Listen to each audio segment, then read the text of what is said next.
In the past couple of weeks that I've taken off, I've recorded maybe 4 long funks that I haven't actually put out. And part of this is because, well, 2 of them were on gun control, or the debate associated with guns, or whatever this thing is now. And increasingly I find that my opinions are based on something that have got nothing to do with current debates. The notion of actually reading and understanding and taking some information associated with something and exploring things, these aren't ideas that are really relevant to contemporary thought. So, 2 things that I ran with through that. The first is a firearm made by Ruger called the Mini 14, and some analysis associated with what historically has defined assault weapons in the US, which is actually relating to foreign parts. And I've talked about this periodically with people and pointed them to the various legal stuff associated with that. The Ruger Mini 14 is a gun which would be an assault weapon through any normal definition of an assault weapon, but the fact that it costs $1,000 and is made in the US and has a wide variety of really quite curious things makes the whole discussion associated with assault weapons, which falls into the category of now good gun, bad gun, really very, very curious. And I think increasingly the narrative associated with this thing is so far removed from any degree of normalcy or discussive purpose.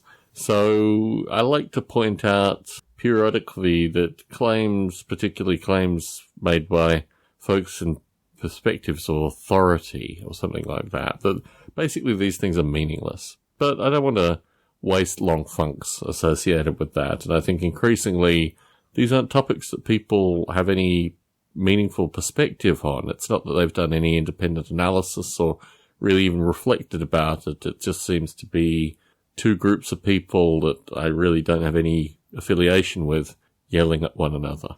And in particular living in California where I live you can't even own a bow and arrow, yet mysteriously people are still gunned down by AK-47 fire. The curious nature of this thing just points to systemic problems. I had recorded a long funk about narrative and controlled narrative, which is fascinating because certainly a lot of the discussion associated with the, gun thing is that politicians come out and repeat verbatim words which other folk feel are learnt or rehearsed or provided to them. And I found through the week something really fascinating. I was watching a documentary on Netflix, as it happens, associated with Flint, Michigan. It really is like Cops with Cussing, basically. It's talking to the cops in Flint, Michigan through a series of changes, basically. Temporal changes, but, change of police commissioner, this kind of stuff. And the thing that struck me through that is verbatim, these cops used exactly the same language as the police in San Jose used to justify not doing their jobs. And when you realize that this is linguistically programmed to the point where it's probably taught, or alternatively, they've just overheard it, or somehow the union provides it to them, but this kind of narrative associated with why they shouldn't do their jobs, in perfect pitch, verbatim language, makes me realize that actually following language is a fascinating way of exploring quiet or hidden networks. And in the study of language and the collective language that's used, living in San Jose versus living in Flint versus living anywhere else in the US, I'm not supposed to have access to all these different language things that are used. I'm supposed to watch the local news and, keep my perspective local with regards to these issues. But if you have the ability to listen to police in Flint using exactly the same language as the police in San Jose use, you start to wonder that maybe this narrative thing should be used for analysis outside the discussion associated with firearms, and that can give you insight. But I'm not going to record a long funk on that today. The topic that I wanted to record on today is associated with cleaning up and discovering little pieces of history. What I've been doing in the past, 3 weeks, or 3 weekends at least, is tidying up my podcasting room, which in large part means pulling a bunch of stuff out, throwing a bunch of stuff away, and then putting a bunch of stuff back. Getting the podcasting room in a shape where when my friend comes from Australia, which may or may not happen in a month or so's time, Still unclear when he's actually going to arrive. But anyway, his arrival has required me to clean up my podcasting room and in part get it into a state where it can be used to play war games. Lots and lots of war games. And in this process, I've gone up into the attic. I had to bring down some suitcases. We're also traveling before my friend arrives here. And in bringing down the suitcases, I also brought down 2 large Tupperware crates. I do have some positive news.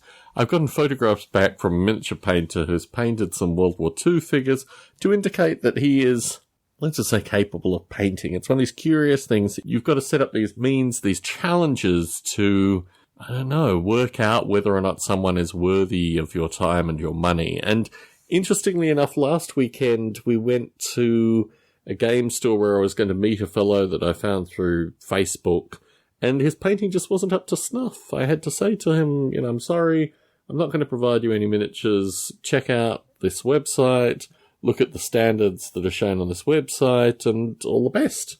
It's one of these curious things that I wasn't actually employing him. I moved away from the situation based on the quality of the stuff that he was showing. And I provided him a number of pointers. I mean, the figures were levitating. He hadn't done the basing right. There were a bunch of really basic things. And he wasn't very self-critical associated with his work as well. So I'm putting out miniatures currently with the view to employ painters to get stuff back.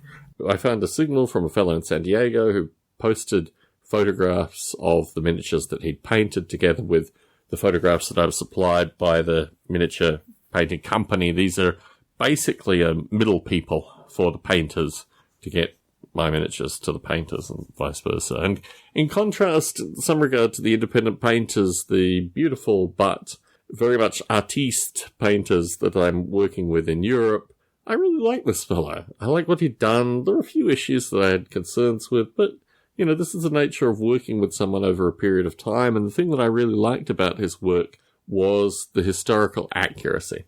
So when I found these 2 large Tupperwares full of miniatures up in the attic, I went up to get a suitcase. You might recall that part of the long funk. In any case, I brought down 2 large Tupperwares and proceeded to put them on the dining room table and go through them and work out what I could contract for, painting, and group them together, group of kind of Skaven, some Imperial Guard, bunch of Space Marines, just putting them out in piles and working out what were of interest, what could motivate other painters, this kind of stuff. But through what I call loose miniatures, I found a piece of writing that I had written in 1993. Now, my friend Alex, when he came to stay last time, which was about 3 years ago, he brought maybe 3 or 4 miniatures that were from his collection. They were unpainted miniatures, relatively rare miniatures, as a, thank you gift for having him come and stay with us for 3 weeks. But he also brought this piece of writing that I had written in 1993, and I hadn't actually looked at it. What I did was put it away in a sandwich bag, and it ended up in this Tupperware. The writing was printed out on what I guess once would have been called form feed printer paper, so it was perforated and just printed out continuously. It didn't have pagination. It wasn't really anything that was akin to stuff that you'd see currently. It was this continuous printout stuff. While my wife and I were watching a film tonight, I got masking tape and cut the pages so that they would actually be proper pages with the view that I could scan the document. And then I started reading the document. And the document was written in 1993. It's contemporary with the writing and Field of Chaos, but it's an account of virus authors and the history that I was trying to construct at the time, based on having very limited information and also based on where I fit it into this thing. And I realized that I don't talk or think or even dwell on this time, and to have it in physical paper form took me back in a very direct way to a time that I really don't have a lot of primary access to. And I thought about this particularly in the context of miniatures, that the miniature collection, all this kind of stuff is taking me back to that time in some way, but doing it in a very well-framed, well-defined way. It's providing something which I feel is nurturing and sustaining It doesn't require me to think too much about what my life was like in 1993. For good reason, I think. And in looking at this, I reflected very heavily on the writing ability that I had, the command of words, basically, words and ideas, but the fact that it was hinged on this thing which really I was in no way either an expert in or really anyone who could write something of authority. It was really putting pieces together in a somewhat ramshackled way. It was very curious writing because it was written very much like an adult, but it was still very much in the kind of teenage mind. I would have been 16 when this text was written. And I thought back to myself and I just thought, you poor creature in this environment. You really didn't have any of the opportunity or any of the things that you were able to construct afterwards with Noble Ape. You were in a very different mindset, a very different place, very isolated, almost not necessarily mentally unhinged, but just trying to come to terms with a variety of things that you had no primary access to, and also in a world where you were not only powerless, but really just like vermin scum. This whole emotion came to me holding this text in my hand, and I thought to myself, what's the response to this text? What is the right way to deal with this thing? Do I shred it? Do I destroy it? Do I eliminate it? The language is very curious, in particular because I'm listening to the rise and fall of the Third Reich currently. I'm very mindful associated, not necessarily with savior complexes, but just, particular styles of writing and particular perspectives on certainty. And this text brims with that in a really strange and curious sense. But also, I understand that it's coming from a perspective of real powerlessness and just, a very strange point in my life. But I think it's something that I want to keep, and what I've done is flattened it out and put it between two miniature cases, so when I come to it again, I can look on it again. I was going to scan it up, make it into a PDF document, present it in that form, but it's just too curious. It's just too personal, and really, it's funny actually, because when I think of the three miniatures that Alex brought, one of them was not a particularly rare miniature, but two of them were quite rare miniatures. And I thought, these were really interesting gifts to present me, together with this writing. At the time, I just squirreled it away. I just put it in a case, and I don't know. I have a sense that I just don't have the emotional capacity to deal with certain things at certain times. But now, as I come to tidying my podcasting room and getting things back into, I don't know, just some form of exploration, it was the perfect time to actually sit and read this text and get a sense of what was going on. Tom, age 16, in Australia. Particularly as I'm returning to Australia, and Tom, age 16, in Australia is always in Australia when I go back. This thing is always there.